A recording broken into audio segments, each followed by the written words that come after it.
She was just 19.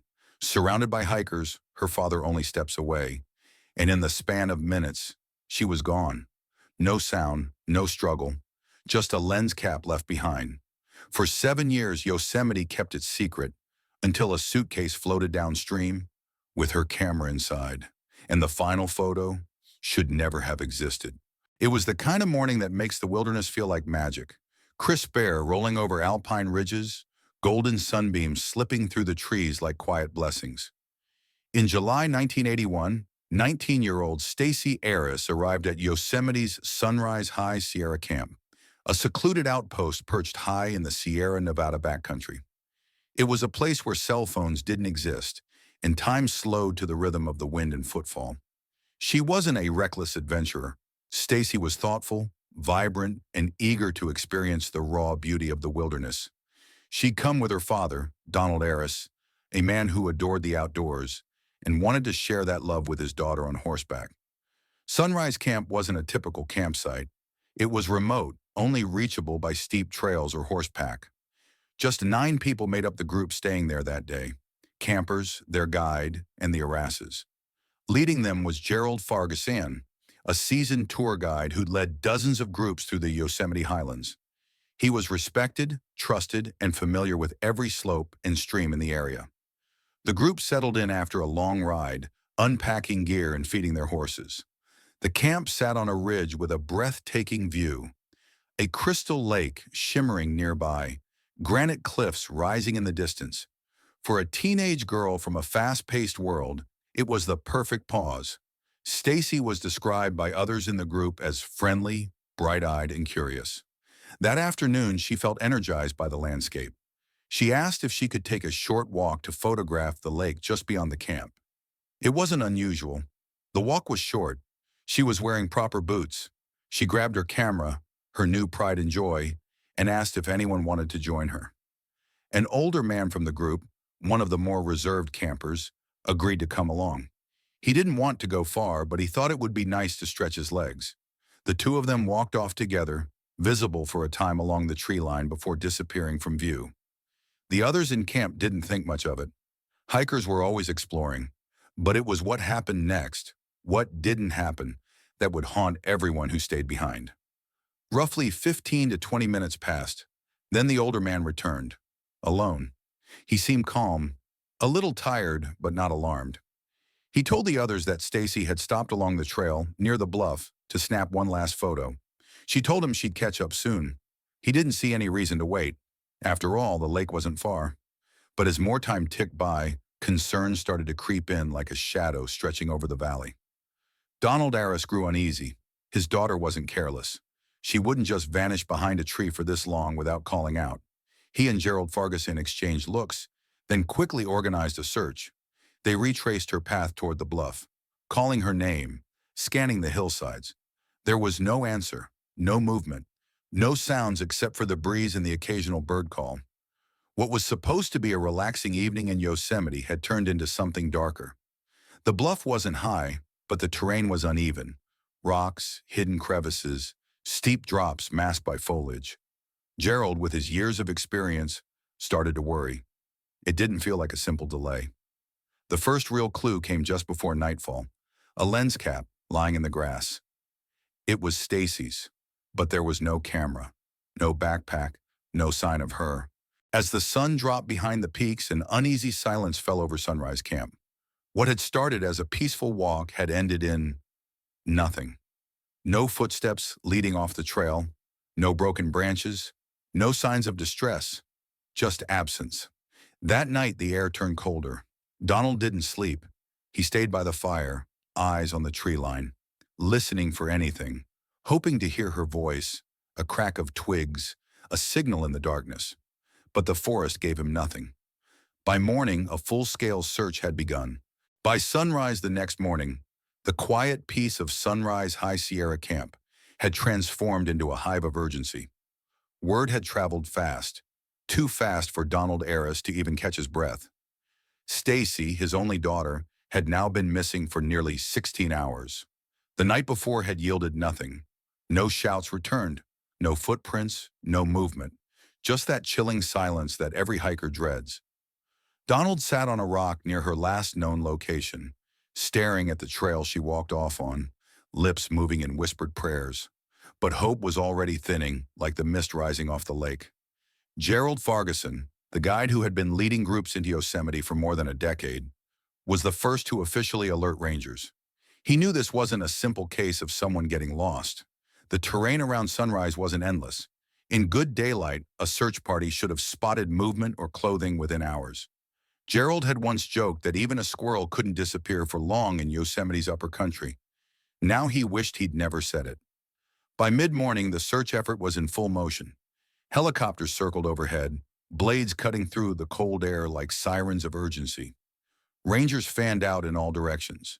Trained search dogs were brought in, their noses low to the earth, scanning for any scent trail. Every crevice was examined. They combed the trail Stacy took, the bluff she was last seen near, and even beyond into areas no camper had any business being in. Nothing.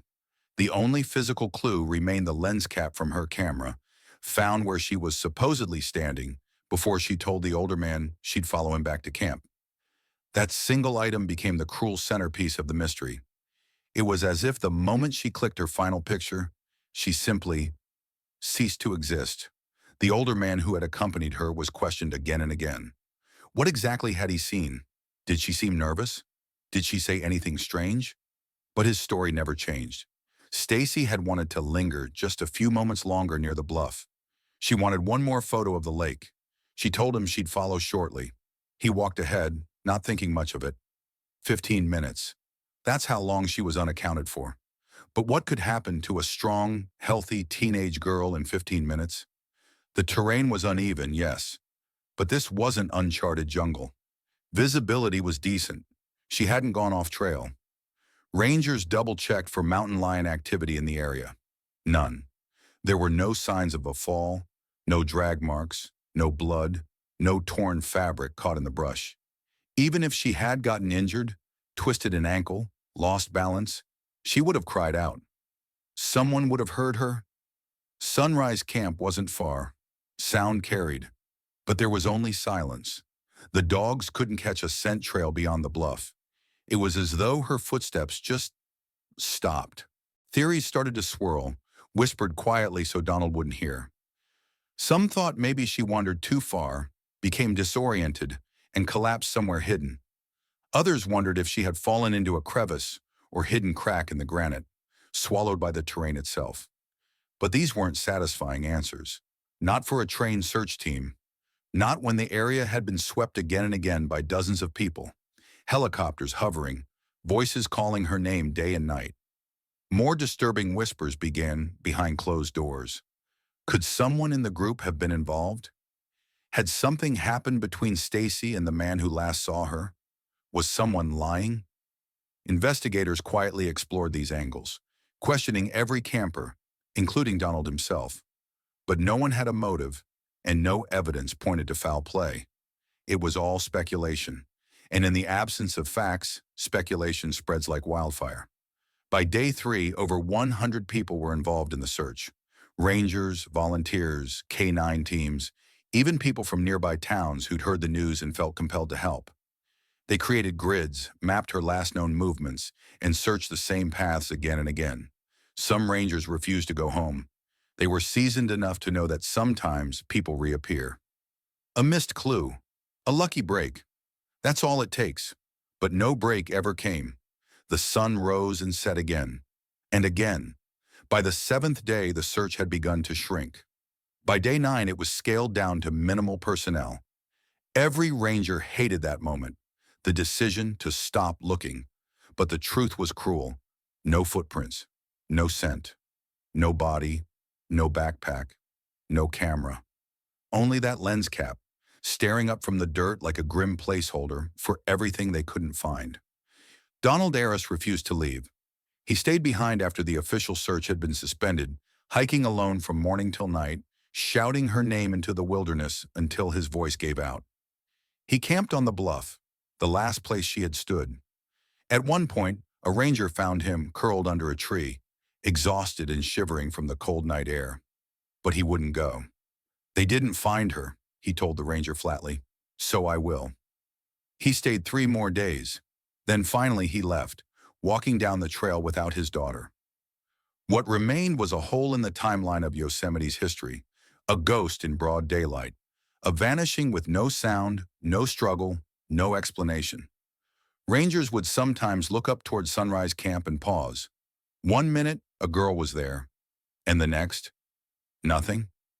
Not even an echo. The land swallowed her, or someone made her disappear, and no one could say which truth was worse. 7 long years passed. For most, time dulls even the deepest mysteries, replacing obsession with acceptance. But in the case of Stacey Harris, her story refused to fade. Park rangers still spoke about her in hushed tones. Hikers passed her name like folklore along mountain trails. And her father, though quieter with age, never stopped asking the same aching question. How can someone vanish like that? Then in the summer of 1988, something surfaced that would shatter the stillness. A lone hiker was trekking along the Merced River, nearly 30 miles downstream from where Sunrise Camp stood in silence. The river was lower than usual that season, exposing sections that hadn't seen daylight in years. As the hiker moved along a bend thick with overgrowth and slick stones, he noticed something strange. Half buried in the gravel, wedged between roots and stone, a suitcase. Old, rusted, edges torn, seams bloated from water exposure. The man hesitated, then pried it open.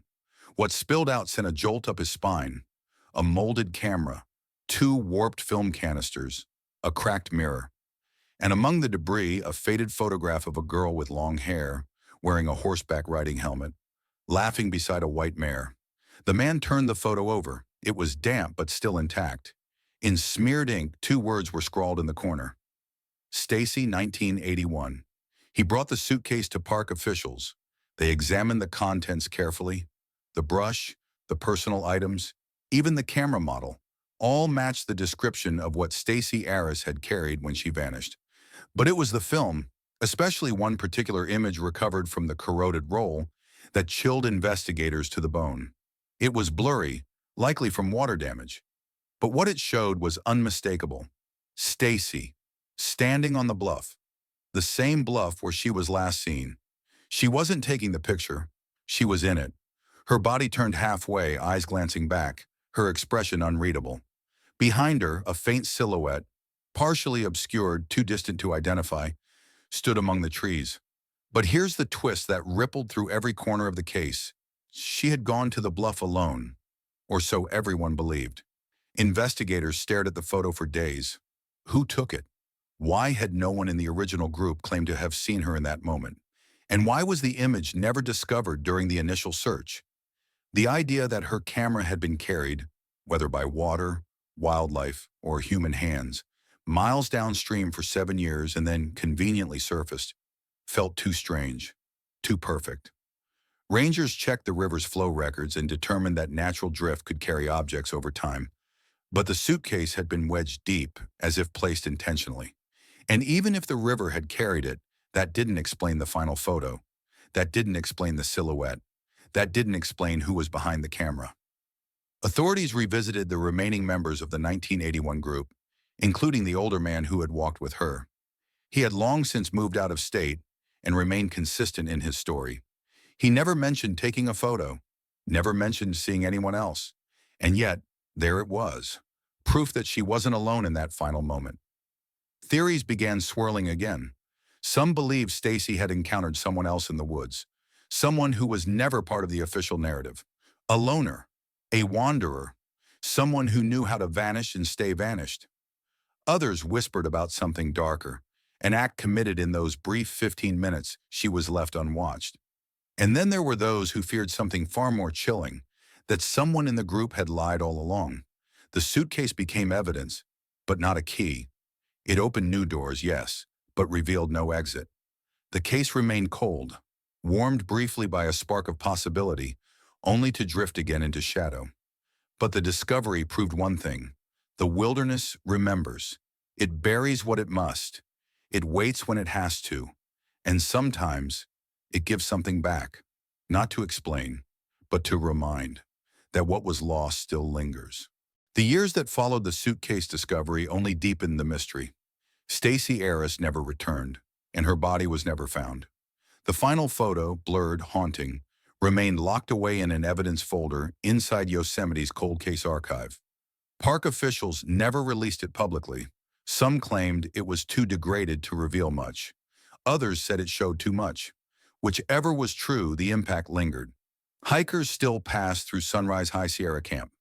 It remains open to this day, a waypoint for backpackers chasing the raw beauty of Yosemite's hidden edges. Few know the story, fewer know the name, but those who do often pause at the bluff, as if searching for something more than a view. As if the trees might speak if only you listen hard enough. Her father, Donald, passed away years after the discovery. He never gave up hope. Not completely. He believed something was out there, waiting to be uncovered, waiting to finish the story. In his home, friends said he kept a framed photo of Stacy in her riding gear, smiling with her horse. Not the final photo, the one before everything changed. Gerald Fargasan, the guide, died shortly after the turn of the millennium. He was never implicated in any wrongdoing, never charged, never officially suspected.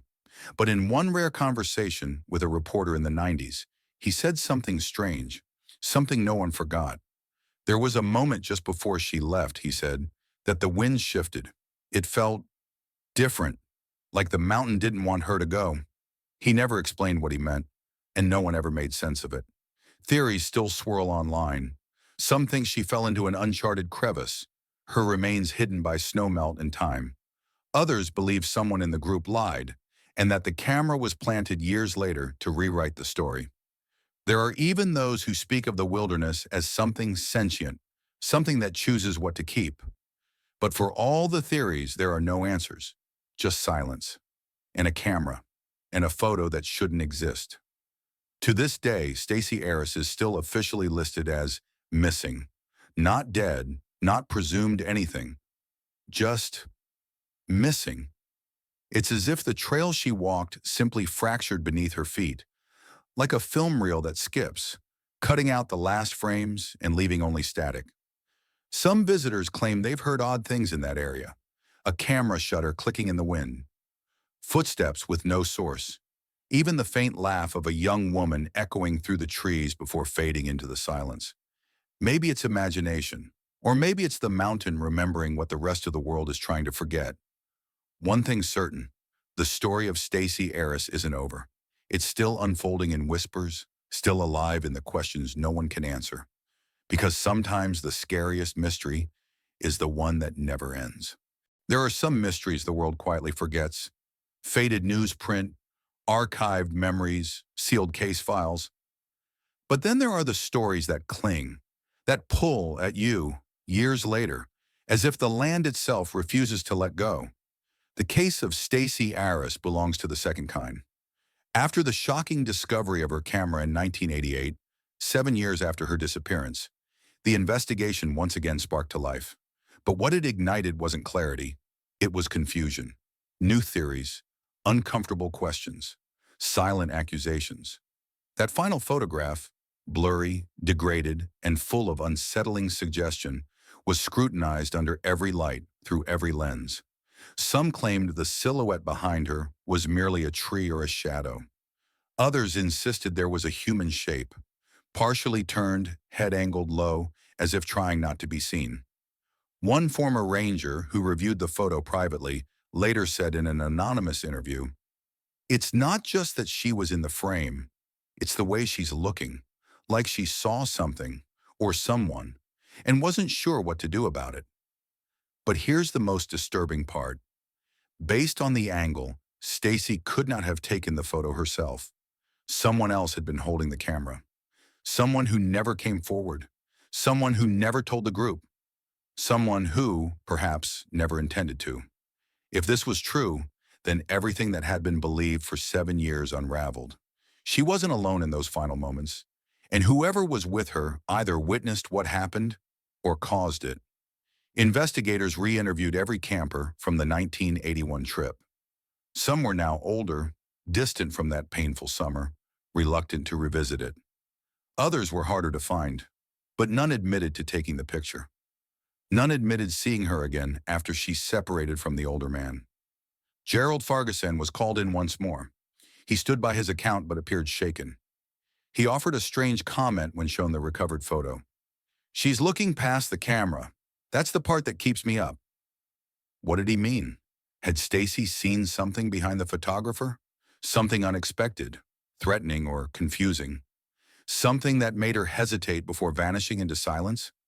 The film experts attempted to recover more from the damaged rolls, hoping for additional context. They pulled a few shots, blurry images of the lake, close-ups of trees, a wide-angle frame of a horse with her father standing beside it. But none held answers. Only that final image did, the photo where time froze, the exact moment her story and her presence were ripped from the world. The river, the suitcase, the miles between Sunrise Camp and the Merced River, none of it made sense. If the case was transported naturally by water, why was it found sealed? How did the photo inside survive at all? If someone planted it, why bury it where it could eventually be found? What purpose did it serve?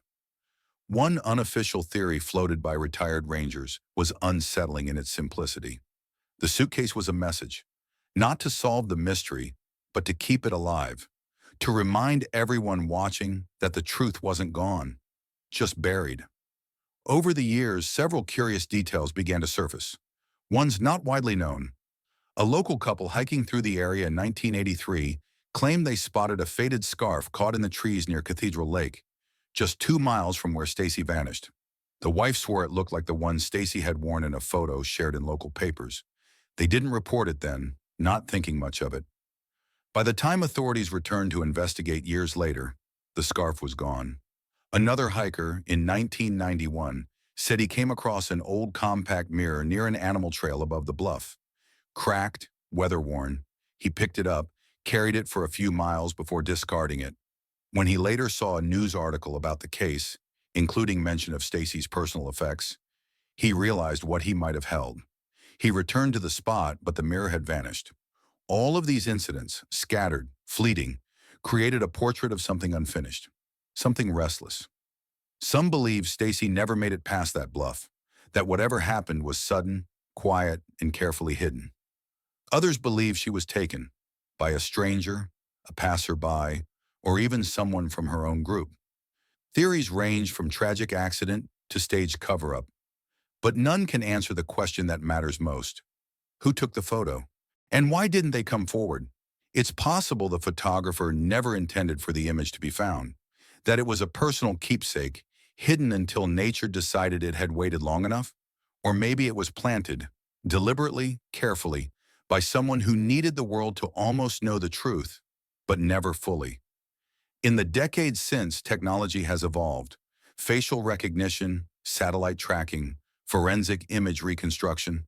But even now, no breakthrough has cracked the case. The blurry figure remains nameless. The camera, water-damaged and aged, sits in a climate-controlled evidence locker.